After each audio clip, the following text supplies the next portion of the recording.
अस्सलाम वालेकुम, मैं हूं जवार अवान और आप देख रहे हैं जवार मोटर्स यूट्यूब चैनल। आप में से बहुत से दोस्त रिक्वेस्टें कर रहे थे कि जवार भाई हमें ये बताएं कि बजट में तो ये ऐलान किया गया था कि जो 800 सीसी तक इंजन वाली गाड़ियां हैं उनके ऊपर एफईडी और जो जनरल सेल टैक्स है उसमें कमी लाई जाएगी और एफईडी तो कंप्लीट जो है उन्होंने ख़त्म कर दी थी। लेकिन बाद में ऐलान किया गया कि ये जो पॉलिसी है, ये जो हम प्राइस में या टैक्स में कमी ला रहे हैं, ये 1000 सीसी इंजन वाली गाड़ियों तक लागू होगी। और मैं वीडियो लेट बना रहा हूँ, उसके लिए मैं सॉरी कहता हूँ, क्योंकि पहले तकरीबन 5-6 दिन मैं स्वात वाली साइड पर रहा हूँ। उसके बाद मेरी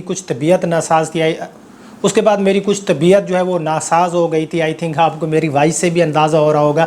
तो मैं आपको बताता हूँ कि कितनी प्राइस जो है, क्योंकि ये जो प्राइस कम होगी, मतलब कि जो उन्होंने जीएसटी या एफईडी ख़त्म की है, पहले अगर 17.5% थी तो अब उसको वो 12% पर लिया और एफईडी जो थी वो उन्होंने ख़त्म कर दिया है।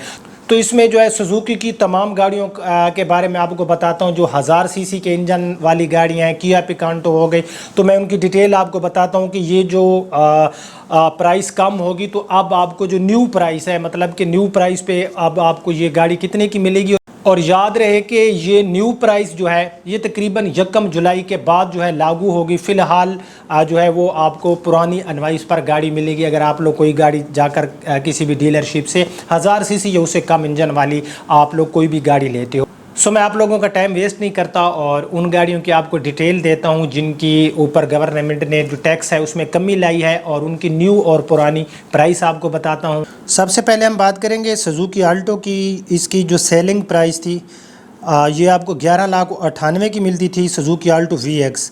अभी आपको 11,14,140 की मिलेगी। याद रहे कि जो मैं आपको प्राइस बता रहा हूँ ये बुकिंग प्राइस है, यानी कि इसकी कीमत में आल्टो VX की कीमत में 83,860 रुपये की कमी हो जाएगी। उसके बाद है आल्टो VXR, 14,33,000 की इसकी एनवाइस थी, अब ये आपको मिलेगी 13,32,690 रुपये की, तकरीबन 1 लाख।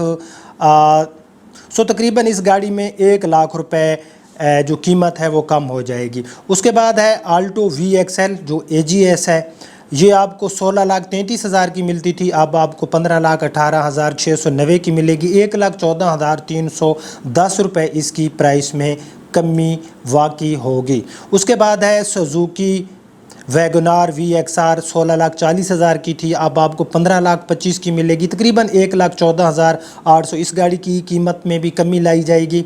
उसके बाद है वैगनार VXL, 17,30,000 की एनवाइस थी, अब आपको मिलेगी 16,08,900 रुपये की, 1,21,100 रुपये इसकी कीमत में भी कमी 1,21,100 रुपये इसकी कीमत में भी कमी आएगी। उसके बाद है WagonR AGS auto gear shift वाली, 18,90,000 की थी, अब आपको 17,57,700 की मिलेगी, 1,32,300 इसकी कीमत में भी कमी होगी।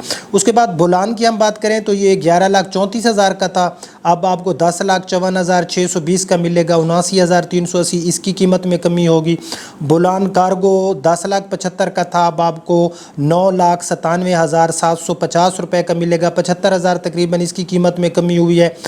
सुजुकी कल्टिस VXR 17,80,000 की थी, अब आपको 16,55,400 की मिलेगी, तो तकरीबन 1,24,600 इसकी कीमत में भी कमी हो जाएगी। उसके बाद है कल्टिस VXL, सुजुकी कल्टिस VXL आपको 19,70,000 की मिलती थी, अब आपको 18,32,100 की मिलेगी, तकरीबन 1,37,900 इसकी कीमत में भी कमी होगी। कल्टिस AGS ऑटो गियर शिफ्ट वाली, ये आपको 21,30,000 की मिलती थी, अब आपको 19,80,900 की मिलेगी, तकरीबन 1.5 लाख तक इसकी कीमत में भी कमी होगी। सुजुकी रावी 10,34,000 का था, अब आपको 9,61,620 का मिलेगा, 72,380 रुपये इसकी कीमत में भी कमी होगी। उसके बाद पिकांटो जो मैनुअल ट्रांसमिशन वाली है, ये आपको 18,99,000 रुपये की मिलती थी, अब आपको 17,66,000 की मिलेगी, 1,32,000 इसकी कीमत में कमी हुई। उसके बाद पिकांटो ऑटोमेटिक आपको 20,49,000 की मिलती थी, अब आपको 19,05,570 रुपये की मिलेगी, तकरीबन 1,43,430 रुपये इसकी कीमत में भी कमी होगी। ये वो गाड़ियाँ थी जो 660 सीसी से लेकर 1000 सीसी इंजन वाली गाड़ियाँ थी। इनके बारे में मैंने आपको बता दिया, जिसमें सुजुकी की गाड़ियाँ थी और किया पिकांटो वगैरह थी। और मैं यहाँ पर आपको एक और जो है न्यूज़ देता जाऊँ कि आप लोगों ने सुना होगा, बजट के अंदर एक ऐलान हुआ था कि ट्रैक्टर्स जो हैं, जितनी भी ज़रूरी मशीनरी है जिसमें ट्रैक्टर्स भी आते हैं और जो भी ज़रूरी आलात हैं, उन पे टैक्सेस कम किए जाएंगे और उनकी कीमतें जो हैं वो हम कम कर देंगे। लेकिन उसका उल्ट हुआ है, मिल्लत ने अपने ट्रैक्टर्स की 60,000 से लेकर 1 लाख रुपए तक प्राइस बढ़ा दी है, ठीक है। और अनकरीब अलगाजी ट्रैक्टर जो है वो भी प्राइस बढ़ाने वाले हैं।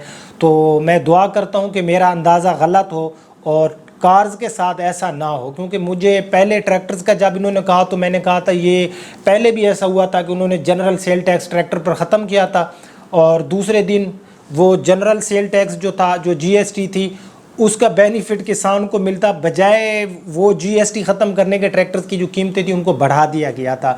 तो यहाँ पर ये पता नहीं, मुझे समझ नहीं आती कि एक तरफ ऐलान होता है कि हम कीमतों को कम करें, दूसरी तरफ जो कंपनीज़ हैं वो कीमतें बढ़ा देती हैं। इस चीज़ की मुझे समझ नहीं। अगर वो कोई माफिया बैठा है तो भाई माफिया को कंट्रोल करना भी मौजूदा हुकूमत का काम होता है, ना कि आवाम का काम है कि वो जाकर माफिया को कंट्रोल करें। क्योंकि हुकूमत किस लिए बनाई जाती है, आवाम वोट किस लिए जो है देती है और एक हुकूमत बनती है ताकि जहाँ जहाँ पर कुछ गलत हो रहा है उसको वो ठीक करना जो वक़्त का हुक्मरान होते हैं उसकी ज़िम्मेदारी होती है। और अल्लाह करे कि कार्स के साथ ऐसा ना हो। मैं दुआ करता हूँ मेरा अंदाज़ा गलत साबित हो। ट्रैक्टर के साथ ऐसा हो चुका है, मिल्लत ने प्राइस बहुत ज़्यादा बढ़ा दी है, 1 लाख प्लस तक फ़ी ट्रैक्टर, और अलगाजी वाले 1 जुलाई से अपने ट्रैक्टर की कीमत बढ़ा रहे हैं। तो ये इन्फॉर्मेशन थी मेरे पास, मैंने आपको दे दी। सॉरी अगेन, मैं सॉरी कहता हूँ कि ये इन्फॉर्मेशन मैं आपको लेट दे रहा हूँ। उसकी रीज़न थी मैं सवात चला गया और फिर मेरी तबीयत नासाज थी। दुआ करना कि अल्लाह पाक जो है दुआ करना कि अल्लाह पाक मुझे सेहत कामला अता फ़रमाए। अब अपने होस्ट ज़वार अमान को इजाज़त दीजिए। अपने और अपने प्यारों का बहुत ख्याल रखना। अल्लाह हाफ़िज़।